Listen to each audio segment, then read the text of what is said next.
Bonjour à toutes et à tous et bienvenue dans cette deuxième vidéo de présentation des notes de cours du chapitre Valeurs et vecteurs propres. Je vais commencer par rappeler rapidement sur le sommaire ce qu'on avait vu dans la première vidéo.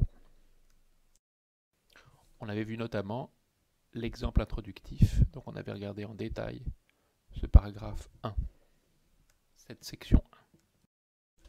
Voilà, je suis juste allé à la figure pour vous rappeler la figure qu'on avait abondamment commentée sur cet exemple.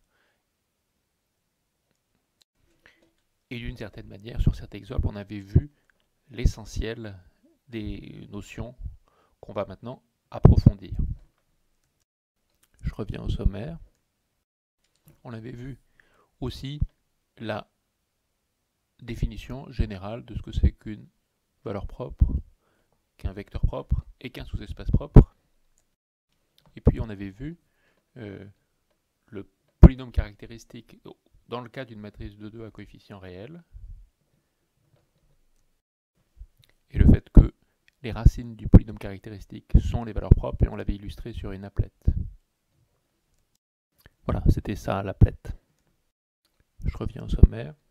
Et enfin, on avait vu comment calculer concrètement les valeurs propres, c'est les racines d'un polynôme de degré 2 et les vecteurs propres dans le cas de l'exemple introductif. Le but de cette deuxième vidéo, ça va être tout simplement de traiter la section 2 de ces notes de cours. Et donc on va approfondir et formaliser ces définitions d'éléments propres et leurs propriétés dont on a eu un premier aperçu dans la première vidéo. Un petit commentaire général sur l'ensemble du chapitre. Vous l'avez déjà perçu à travers la première vidéo. Tout le sel, toute la difficulté aussi de ce chapitre, c'est que la notion de valeur propre, elle a deux facettes, deux aspects de définition. Un aspect géométrique et un aspect algébrique. Géométrique, un coefficient multiplicateur, suivant lequel un vecteur est transformé par une transformation linéaire. Et puis, une définition algébrique, la racine d'un polynôme. Alors, dans la vidéo introductive, on avait un petit peu déjà vu les deux points de vue, mais sur un exemple en dimension 2. Dans le reste des notes de cours, en fait, le point de vue géométrique, on va l'explorer dans les sections 2 et 3. Et puis vous voyez, c'est écrit ici. La section 4, ça fera l'objet du point de vue algébrique. Donc, dans cette vidéo, on va faire ce point de vue géométrique, mais dans la section 2, ce point de vue géométrique, cette compréhension géométrique de la notion de valeur propre et de vecteur propre, d'éléments propres, on va le faire pour un endomorphisme. Puis dans la section 3, dans la vidéo suivante, on le fera pour une matrice carrée. Ce sera un peu plus concret. Et on démarre tout de suite.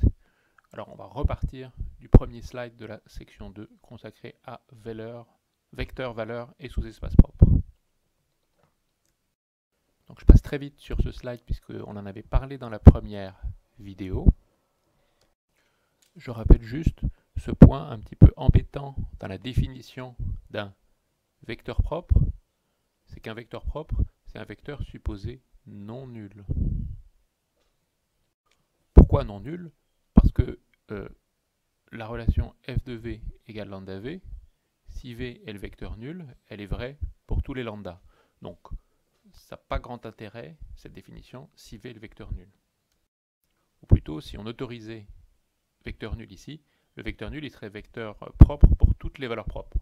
Donc ça n'a pas de sens, ce serait embêtant. Donc un vecteur propre, c'est un vecteur qu'on va supposer non nul. En revanche, si vous regardez sous-espace propre, sous-espace propre associé à une valeur propre, c'est tous les vecteurs propres associés à cette valeur propre, plus le vecteur nul. Pourquoi on rajoute le vecteur nul? Parce que le sous-espace propre, ça va être un sous-espace vectoriel. Pour ça, bien sûr, il faut qu'il y ait le vecteur nul dedans. Donc, vous voyez, j'ai fait un petit dessin pour illustrer ce point. J'ai dessiné deux espaces propres associés à des valeurs propres lambda 1 et lambda 2 différentes.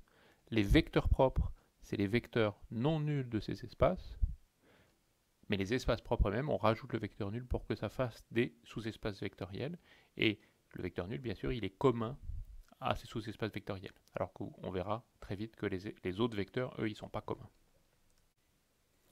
Alors, une petite remarque ici, qui concerne le cas particulier de la valeur propre 0, pour laquelle les objets qu'on a vus dans les définitions précédentes se ramènent à des choses qu'on connaît déjà, puisque 0 est valeur propre si et seulement si il y a un vecteur non nul qui est envoyé sur 0 fois lui-même, donc sur 0, sur le vecteur nul, et donc si et seulement si f n'est pas injectif. Et dans ce cas-là, l'espace propre, c'est tout associé à la valeur propre 0, c'est les vecteurs qui sont envoyés sur 0, donc ça n'est rien d'autre que le noyau de f. Donc, pour la valeur propre 0, l'espace propre, c'est un noyau, c'est le noyau de f. Et pour les valeurs propres quelconques, non nulles, pas forcément nulles, on va aussi voir que l'espace propre, on va pouvoir le définir comme un noyau, le caractériser, le définir comme un noyau. Et c'est l'objet de cette proposition-là. Alors bien sûr, pas le noyau de f. Le noyau de f, c'est pour la valeur propre 0. Pour les autres valeurs propres, le sous-espace propre, ça va être le noyau de f moins lambda identité. C'est l'objet de cette proposition. Pour le justifier, on a une équivalence entre ces deux assertions. Alors, la démonstration de cette proposition, on va la commenter slide suivant. Mais avant ça, puisque le sous-espace propre, c'est le noyau de f moins lambda identité qui est un endomorphisme, c'est le noyau d'une application linéaire, d'un endomorphisme, il s'agit donc d'un sous-espace vectoriel. Les sous-espaces propres, ce sont des sous-espaces vectoriels. Si ce sont des sous-espaces vectoriels, ils ont une dimension, et cette dimension, c'est ce qui fait l'objet de la définition suivante, c'est ce qu'on appelle la multiplicité géométrique d'une valeur propre. Et si on ajoute l'adjectif géométrique à multiplicité, c'est que plus tard dans les slides, il y aura une autre multiplicité, qui sera la multiplicité algébrique, et on verra que les deux multiplicités ne sont pas égales, mais qu'il y a un lien subtil, relativement subtil, qui les relie. Et elles sont reliées par une inégalité. On verra ça dans la troisième vidéo. Donc la multiplicité géométrique d'une valeur propre, c'est la dimension du sous-espace propre associé. Au passage, pour que lambda soit valeur propre, il faut qu'il y ait au moins un vecteur propre non nul. Donc il faut que un sous-espace propre, ils ne peuvent pas être réduits au vecteur nul. Il contient au moins un vecteur non nul. Sinon lambda ne serait pas valeur propre. Donc la multiplicité géométrique d'une valeur propre, c'est au moins 1. Et si l'espace est de dimension finie, comme l'espace propre c'est un sous-espace vectoriel, la multiplicité vaut au plus la dimension de l'espace, bien sûr.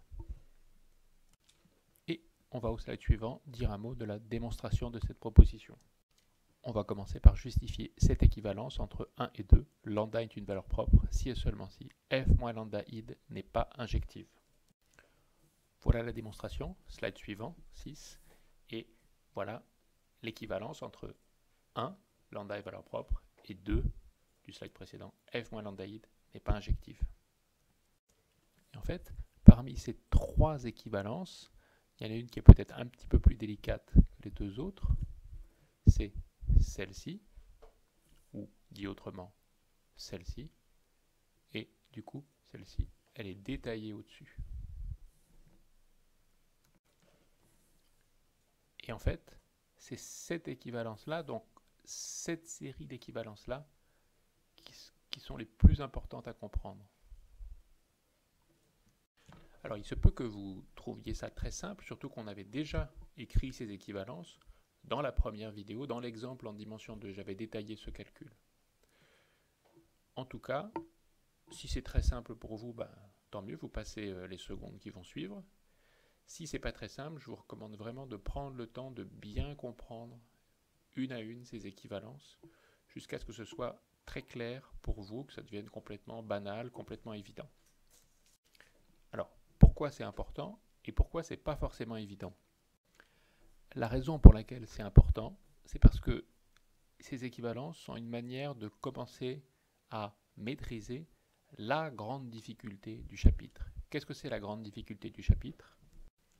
Eh bien, c'est le fait que on aura deux définitions pour les valeurs propres, équivalentes. Les multiplicités, elles seront pas égales, mais les définitions sont équivalentes. On a une définition géométrique qu'on vient de voir, et on aura une définition algébrique qu'on avait déjà vue dans la première vidéo.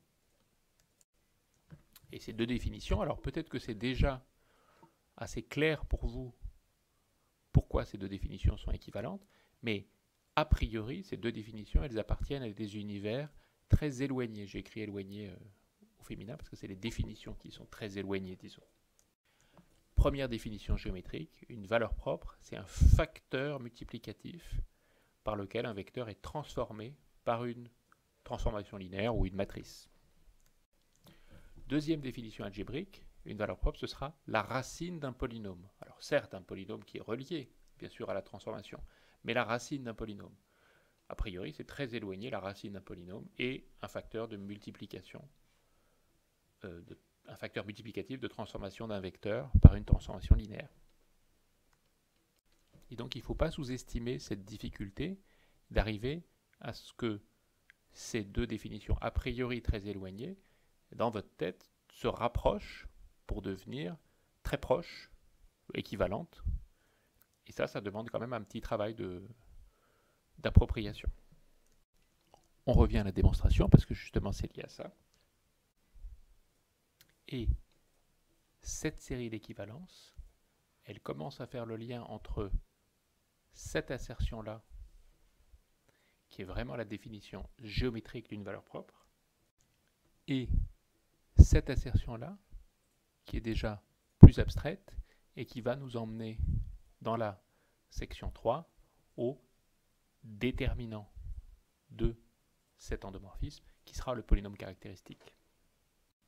Donc, bien comprendre cette série d'assertions, c'est déjà commencer c'est avancer vers la maîtrise de cette équivalence entre définition géométrique et définition algébrique d'une valeur propre, qui est la difficulté du chapitre.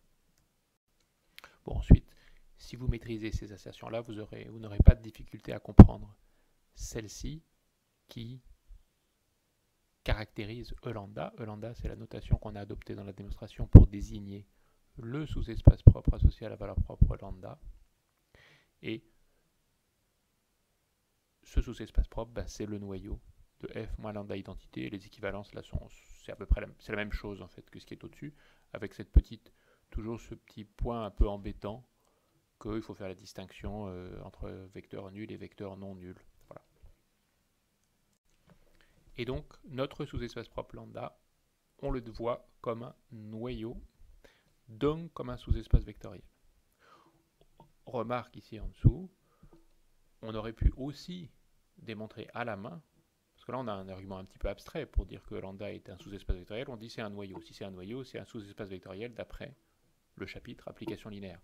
Mais vous pourriez aussi redémontrer à la main que les vecteurs qui vérifient cette relation forment un ensemble stable par combinaison linéaire, donc c'est un sous-espace donc forme un sous-espace vectoriel. C'est une vérification automatique qu'on aurait pu aussi faire à la main.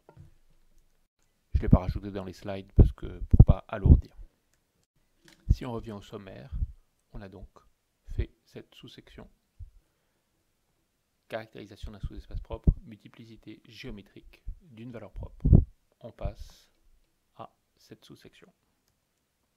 Exemple et applet. Alors, un slide avec 4 petits exemples. C'est des exemples très simples puisque ce sont en dimension 2, matrice de 2, et des matrices surtout diagonales. 4 matrices diagonales qui sont illustrées par les 4 images transformées de la photo d'Obama que vous connaissez par les 4 transformations linéaires associées à ces matrices. Comme les matrices sont diagonales, les vecteurs de la base canonique, mais plus généralement les vecteurs horizontaux et verticaux, sont des vecteurs propres.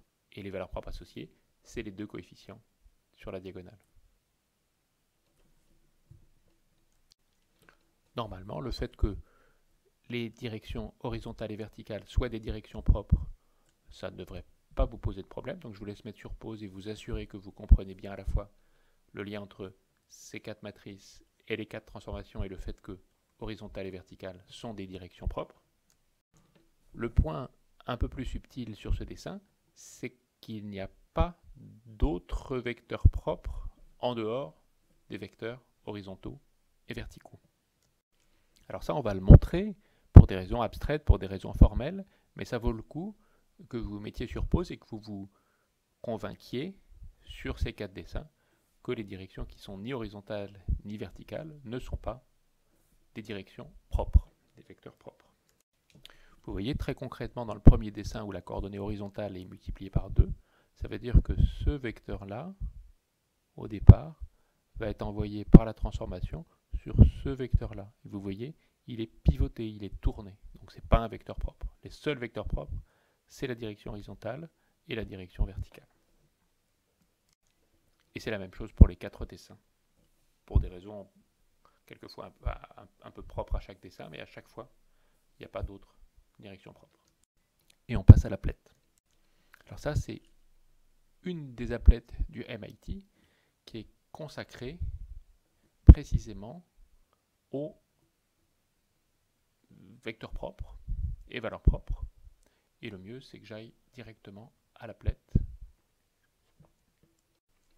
pour vous montrer en dynamique. Alors, vous voyez, je coche Show Eigenline et décomposition.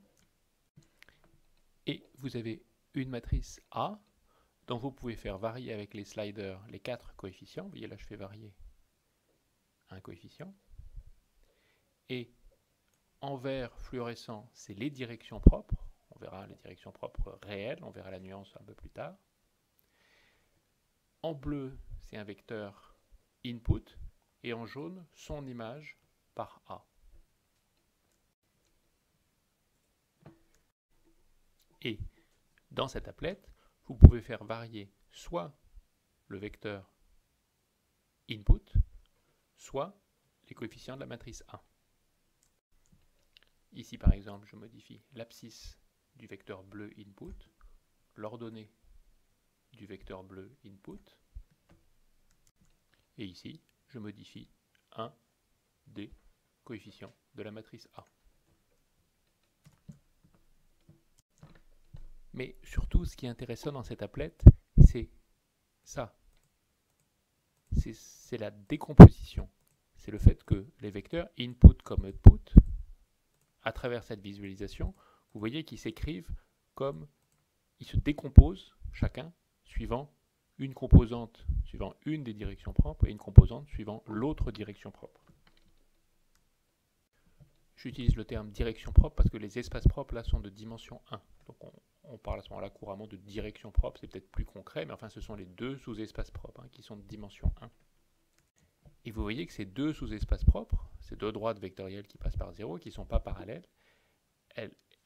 ils forment deux sous-espaces supplémentaires. Et donc on peut décomposer tout vecteur de l'espace suivant une composante suivant l'un des sous-espaces propres et suivant l'autre sous-espace propre. C'est ce qui est montré ici à travers les décompositions.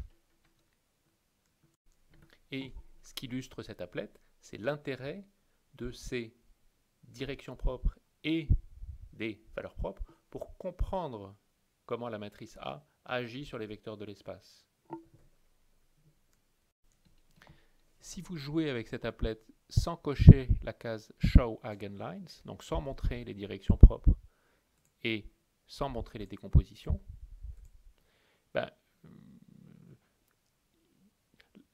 c'est assez mystérieux la manière dont A transforme les vecteurs. Vous ne le comprenez pas forcément très bien. En revanche, si vous affichez les directions propres et si vous affichez les décompositions, alors là, vous comprenez que ces directions propres et ces valeurs propres sont un moyen très puissant de comprendre comment A agit sur les vecteurs. Pourquoi ? Parce que précisément dans ces deux directions propres, il agit de façon très simple. Il agit simplement en multipliant par un certain facteur la composante. Par exemple, suivant cette direction-là, il va la multiplier par un facteur négatif, mais en valeur absolue plus petit que 1. Vous voyez, il contracte dans cette direction-là, mais en renversant. Et dans cette deuxième direction-là, il dilate dans le même sens. Donc là, la valeur propre, elle est plus grande que 1. Ici, elle est négative entre moins 1 et 0. Et comme tout vecteur se décompose de manière unique en une somme d'un vecteur propre suivant une des directions propres et d'un vecteur propre suivant l'autre direction propre, et ben, les deux valeurs propres caractérisent complètement la matrice. Et comprendre l'action de la matrice, l'action de A, comment A transforme les vecteurs à travers la manière dont A agit dans les deux directions propres, ça revient en gros à ce qu'on a diagonalisé la matrice A, puisque la matrice diagonalisée, diagonaliser la matrice, ça reviendra à redresser les deux directions propres, à les envoyer sur l'axe horizontal et vertical, et à ce moment-là, dans ce nouveau repère, la matrice A deviendra diagonale, et les coefficients diagonaux seront les valeurs propres. Voilà, donc c'est une applette éclairante sur le rôle structurant de ces éléments propres pour décrire A de façon intelligible. Enfin, une dernière chose que je vais essayer de vous montrer sur cette applette, c'est ce qui peut se passer quand on modifie les coefficients de la matrice. Je suis en train de modifier les coefficients de la matrice. Alors, peu importe ce que deviennent les vecteurs, concentrez-vous sur ce que deviennent les directions propres. Regardez, c'est difficile à voir, mais elles se sont rapprochées. Là, elles sont devenues très très proches. Et c'est trop sensible, je ne peux pas vous montrer, mais pour une certaine valeur, les deux directions propres réelles se confondent complètement et après elles disparaissent. Et si elles disparaissent, c'est que les valeurs propres deviennent complexes conjuguées. Et ça va faire tout l'objet de ce qu'on va voir dans la suite des notes de cours. D'accord? Donc, pour certaines valeurs des coefficients de la matrice, on a des valeurs propres réelles. Et puis, quelquefois, les directions propres réelles se rapprochent, se rapprochent jusqu'à se confondre, puis disparaissent. Et là, il n'y a plus de direction propre réelle. Et quand il n'y a plus de direction propre réelle, regardez, si je fais tourner l'input, vous voyez, il n'y a plus de direction dans laquelle l'output est parallèle à l'input. J'essaie de rattraper l'output. Regardez, je tourne, j'arrive jamais à la rattraper. Il n'y a plus de direction propre réelle. Ça veut dire que les valeurs propres sont complexes conjuguées. Vous voyez comme c'est concret? Voilà. Et on revient aux notes de cours. Et on a traité l'exemple et l'appelette. Et on va à la notion d'endomorphisme diagonalisable. Alors, au sens propre, un endomorphisme est diagonalisable s'il existe une base de E dans laquelle la matrice de l'endomorphisme est une matrice diagonale, ça c'est au sens propre, mais une base dans laquelle la matrice est diagonale, c'est une base dans laquelle chaque vecteur, vous les voyez, E1, E2, En, chaque vecteur est envoyé sur un vecteur proportionnel à lui-même. Donc une base dans laquelle la matrice est diagonale, c'est une base de vecteurs propres. D'où cette définition de ce que c'est qu'un endomorphisme diagonalisable. C'est un endomorphisme pour lequel il existe une base de vecteurs propres. Et du coup, dans cette base, la matrice est diagonale. C'est pas plus compliqué que ça. Donc, ça, c'est fait. Et vous voyez qu'on arrive presque au bout de la section 2 et on a ce paragraphe-là. Et ce paragraphe-là, c'est pas le plus drôle, mais avant de l'aborder, et pour se donner le moral, de se dire que si on arrive à traiter ce paragraphe-là, on aura fait le plus dur, parce que regardez, la section 3, en gros, ça va être de refaire un petit peu, enfin de décliner ces notions-là dans le cas matriciel. Dans le cas matriciel, ce sera forcément plus concret. D'accord. En revanche, il faut scoltiner ce paragraphe. Et ce paragraphe, en gros, son objectif, c'est de dire ce qui est écrit ici. C'est-à-dire que les sous-espaces propres d'un endomorphisme sont en somme directe. Alors, somme directe, vous savez ce que ça veut dire, somme directe. F plus G, vous savez ce que ça veut dire. Oui, mais là, il y a une difficulté. alors ce n'est pas une difficulté gigantesque, mais c'est quand même une petite difficulté technique, c'est que les sous-espaces propres, il n'y en a pas forcément deux. Et somme directe, pour l'instant, on l'avait vu pour deux sous-espaces vectoriels. Et donc, il va nous falloir généraliser cette notion de somme directe à P sous-espaces vectoriels. Pourquoi? Parce que les sous-espaces propres d'un endomorphisme, et il n'y en a pas forcément deux, il peut y en avoir plus que deux en dimension plus grande, eh bien, ils sont en somme directe. Et il faut le faire parce que c'est ça qui nous permettra ensuite d'énoncer un critère de diagonalisabilité. Donc on essaye de passer cette petite difficulté technique de généraliser la notion de somme directe de deux sous-espaces vectoriels à P, sans y passer trop de temps. On essaye de faire ça vite et sans trop s'embêter. Et donc je vais à cette sous-section somme directe de sous-espaces vectoriels. Alors avant même de parler de somme directe de P sous-espace vectoriel, il y a la notion de somme tout court de P sous-espace vectoriel. Ça, pour le coup, c'est pas très difficile, c'est la même que pour 2, sauf que vous prenez toutes les sommes de vecteurs de tous ces sous-espaces. J'en dis pas plus, pas de difficulté particulière. Et on en vient au point difficile, qui est la notion de somme directe de plus que 2 sous-espaces vectoriels. Alors, c'est à la fois difficile et pas difficile. C'est pas difficile parce que finalement, ça ne va jamais être que la généralisation de ce qu'on a vu pour 2 sous-espaces vectoriels. Oui, mais regardez, il y a tout de suite une petite difficulté, c'est que je pense que si je vous demande la définition de ce que c'est pour vous une somme directe de 2 sous-espaces, enfin, qu'est-ce que c'est pour vous que 2 sous-espaces vectoriels sont en somme directe, vous allez probablement me répondre spontanément, c'est quand l'intersection est réduite à 0. Ce n'était pas la seule définition possible. On avait donné plusieurs définitions équivalentes du fait d'être en somme directe, mais la définition la plus simple, la plus concrète que vous avez probablement retenue, c'est que l'intersection est réduite à 0. Et bien la mauvaise nouvelle, c'est que cette définition-là, ce n'est pas cette version-là qui se généralise en dimension, enfin à plus que 2 sous-espaces. C'est ce que j'ai écrit avec mon commentaire ici. Cette version-là de la définition d'être en somme directe, elle est valable seulement pour P égale 2. Elle ne s'étend pas, c'est pas cette version-là qu'on va étendre pour un P plus grand. La version qu'on va étendre pour P plus grand que 2, c'est une version de la notion d'être en somme directe qui nous disait que un vecteur de la somme f1 plus f2, si f1 et f2 sont en somme directe, il se décompose de manière unique en un vecteur de f1 et un vecteur de f2. C'est ce que j'ai écrit ici. Donc côté droit, c'était la définition pour p égale 2 qui ne va pas s'étendre. Donc ça là, on va l'oublier quand p est plus grand que 2.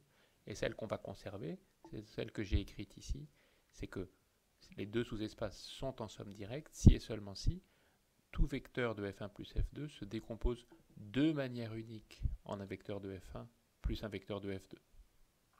Et cette décomposition de manière unique, ça peut se formuler comme écrit dans la définition ci-dessous, en disant que si la somme d'un vecteur de chacun des espaces vaut 0, alors tous ces vecteurs valent forcément 0. Pourquoi cette condition-là, cette implication-là, c'est la même chose que décomposition de manière unique?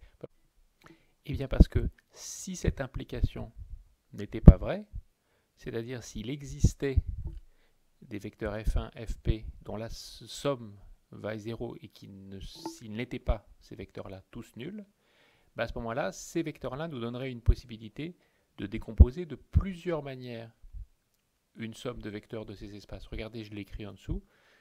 Si vous aviez f tilde 1 plus f tilde p, f tilde 1 f tilde p des vecteurs quelconques de f1, fp, vous prenez la somme f tilde 1 plus f tilde p, et vous pourriez ajouter à cette somme la somme f1 plus fp, puisque f1 plus fp vaut 0. Et avec les f1, fp, pas tous nuls, si ça existait. Donc vous pourriez rajouter ici à une première décomposition, cette partie-là, et en ajoutant cette partie-là, bah, ça vous fait un vecteur qui faudrait, ça vous fait une somme qui vaudrait f tilde plus f1 plus blablabla plus f tilde p plus fp.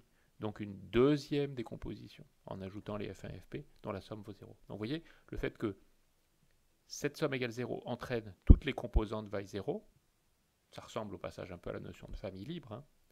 C'est la même chose que de dire qu'il y a une seule manière de décomposer une somme de vecteurs de chacun de ces espaces.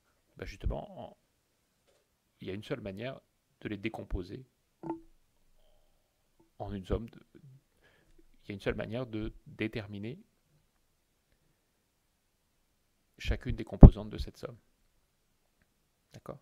Il y a une seule manière d'écrire un vecteur de la somme suivant un vecteur, la somme d'un vecteur de chacun des espaces. Ok, donc là on a simplement justifié en fait la pertinence de cette définition comme généralisation à P sous-espace vectoriel de la notion de somme directe pour deux sous-espaces vectoriels. Alors, si vous vous souvenez, quand on avait deux sous-espaces en somme directe, si on prenait une base de l'un et une base de l'autre, et la réunion de ces deux bases, ça faisait une base de la somme. Bon ben, c'est exactement la même chose pour P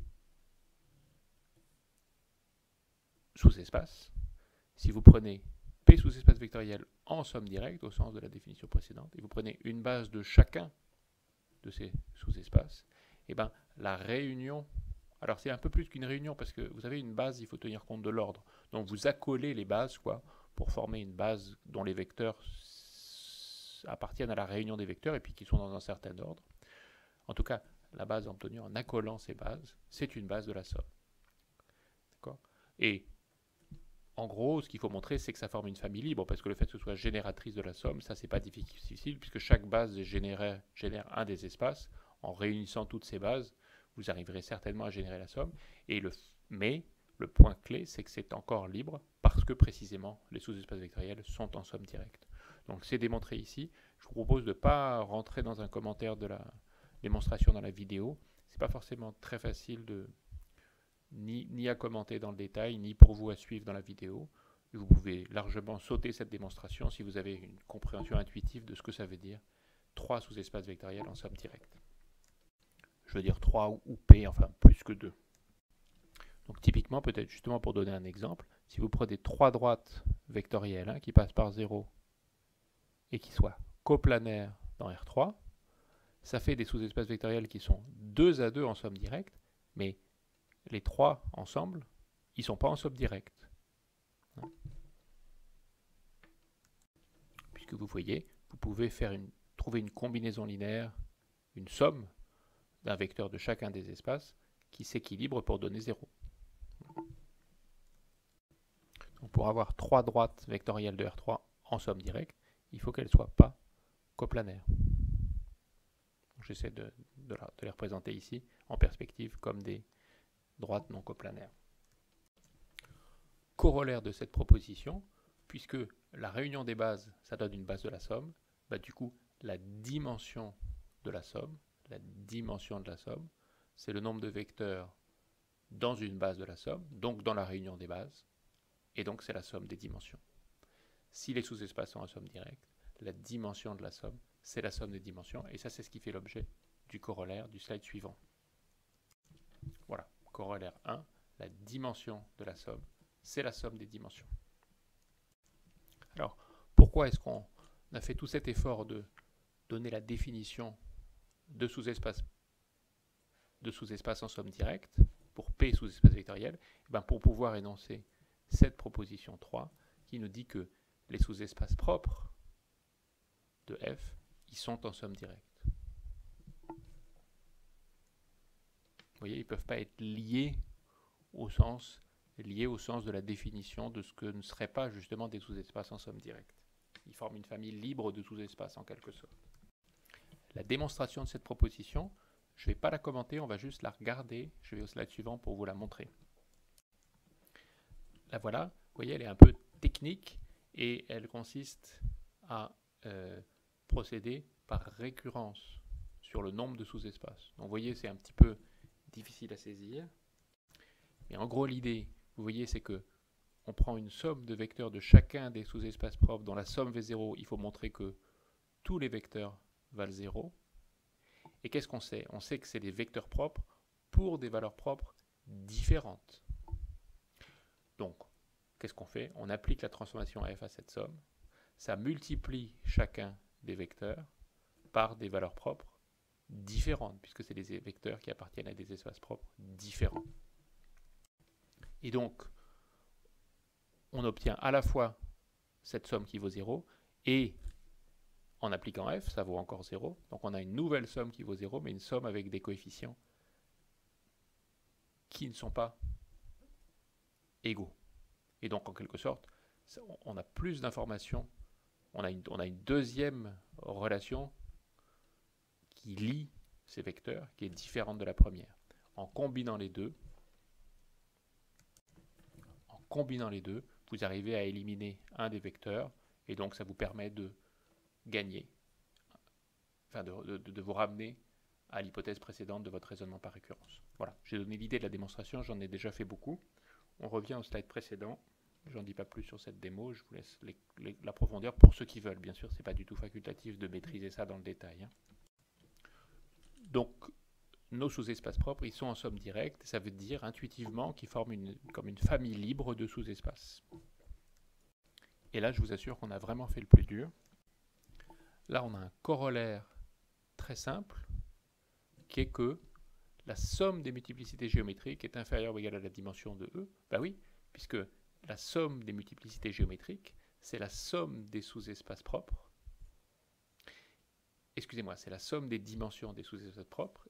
Et d'après le corollaire 1 du slide précédent, la somme des dimensions des sous-espaces propres, c'est la dimension de la somme, donc c'est inférieur ou égal à la dimension de E. Ce qui est écrit ici, la somme des dimensions des sous-espaces propres, des multiplicités géométriques, est inférieure ou égale à la dimension de E. Ce qu'on a réécrit ici. Et enfin, on arrive vraiment à la fin de la partie difficile qui est ce corollaire 3, critère de diagonalisabilité, et ça c'est le plus important. On a une équivalence entre les trois assertions suivantes. Donc c'est ça qui sera important qu'il faut retenir. Première assertion, f est diagonalisable. F elle est diagonalisable si et seulement si il y a une base de vecteurs propres. Et il y a une base de vecteurs propres, si et seulement si les sous-espaces propres qui contiennent tous les vecteurs propres, dont on sait qu'ils sont en somme directe, leur somme fait tout l'espace. Je ne rentre pas dans le détail de la justification, j'essaie de le faire comme ça rapidement par oral. Donc, il y a une base de vecteurs propres si et seulement si la somme des espaces propres engendre tout l'espace. Et comme la dimension de la somme des espaces propres, c'est la somme des multiplicités géométriques, c'est équivalent à ce que la somme des multiplicités géométriques, c'est la dimension de l'espace. Donc dans le corollaire précédent, qui était ici, on avait dit qu'on ne pouvait pas avoir plus de multiplicité géométrique que la dimension de E. On ne peut pas en avoir plus de dimension d'espace propre cumulée que la dimension de E. Et le critère de diagonalisabilité, c'est la matrice elle est diagonalisable si toutes ces multiplicités géométriques nous donnent exactement la dimension de E, s'il y a égalité dans l'inégalité du corollaire précédent. Donc toute cette affaire de diagonalisabilité, ce sera est-ce qu'on a suffisamment de directions propres? Est-ce qu'on a suffisamment de dimensions à nos espaces propres pour arriver à construire une base de vecteurs propres? Si on en a suffisamment, on arrive à construire une base, et dans cette base, la matrice de l'endomorphisme est diagonale. Si on n'en a pas suffisamment, l'endomorphisme ne sera pas diagonalisable. Il nous manquera des directions propres. Et vous voyez, en revenant au sommaire, on a terminé de présenter la section 2 de ces notes de cours. Rendez-vous dans la prochaine vidéo pour la section 3. Merci pour votre attention.